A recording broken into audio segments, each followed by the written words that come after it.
Hello everyone, good morning, শুভ সকাল সবাইকে। আশা করছি আমার ভিডিওটা তোমাদেরকে খুব খুব ভালো লাগবে। তো অবশ্যই এন্ড অবধি দেখতে থাকো। কী করছি না করছি সবটাই তোমাদের সাথে শেয়ার করব আজকে। তো দেখতে থাকো। আর ভালো লাগলে অবশ্যই লাইক কমেন্ট করে দিও। আর হ্যাঁ, যারা নতুন দেখছো তারা অবশ্যই চ্যানেলটিকে ফলো করে দিও। আর আমার পেজটাকে, যারা ফেসবুক থেকে দেখছো তারা পেজটাকে। Everyone, good morning, welcome back to my new another blog. তো আজকে সকাল সকাল চা খেয়ে তারপরে তোমাদের সামনে চলে আসলাম গুড মর্নিং বলার জন্য। যেহেতু সকাল এখন বাজে 9টার সময় যে নাস্তা করে, মানে নাস্তা সেরকম না, চা আর বিস্কিট খেয়ে আর কালকে 2টো রুটি ছিল সেগুলো ভেজে নিয়েছি। তো এগুলো খেয়ে সকালটা শুরু করলাম। জানি না আজকে দিনটা কেমন হবে, পুরো ভিডিওটা দেখতে থাকো। অবশ্যই আজকে দিনটা কেমন হচ্ছে সবটাই তোমাদের সাথে শেয়ার করবো, তাই না বলো? আর আমার মেয়ে আর ওর বাবা দেখুন এখানে কি বদমাশি করতেছে। বদমাশি সকাল হলেই পরে মেয়ের বদমাশি শুরু। আর যখন শুধু ঘুমায় তখনই শুধু একটু আরামে থাকে মেয়েটা, না হলে সারাদিন বদমাশি করতে থাকে। তো চলো বাই বাই, পুরো ভিডিওটা দেখতে থাকো। কি করছি না করছি সারাদিনে আপডেটটা তোমাদেরকে শেয়ার করব। বন্ধুরা, কি রান্না করিব ভাবিয়ে না পাই, গান করতেছি। আর তোমাদের দাদা আমার দিকে তাকাচ্ছে। হ্যাঁ, क्या खाएंगे बोलिए हस्बैंड जी? आप तो बोले का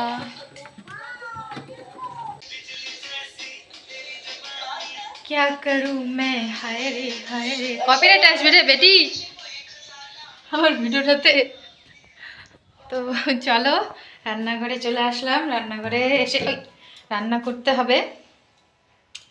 তো কি রান্না করতেছি দেখো ভিডিওটা পুরোটা। বটি দিয়ে রান্না তাড়াতাড়ি হয়। ছোটো থেকে বলতে যখন থেকে রান্না করতে শিখছি তখন থেকে আর কি বটি দিয়েই কাটতে শিখছি। চাকু আমার বাপের বাড়িতে বেশি ব্যবহার হয় না। যদি কোনো কিছু ছোলা হয়, যেরকম ছোটোখাটো টুকটাক জিনিসের জন্য, তখন আর কি ঠিক আছে চাকুটা ব্যবহার করি। কিন্তু এই যে সবজি কাটা এগুলোতে বেশিরভাগ আমাদের বাড়িতে এই যে বটিটা ইউজ করা হয়। সেজন্য আর কি বটি যেহেতু আমার হাতে বসে গেছে, অভ্যস্ত বটি নিয়ে কাটতে, তো এটা দিয়ে আর কি বেশি ভালো হয় আমার কাছে আর কি। কারণ কেউ তো চাকু দিয়েই পারে, আমি আর কি পারি না। এদিকে ডালটা সিদ্ধ বসিয়ে দিয়েছি, তাড়াতাড়ি করতে হবে।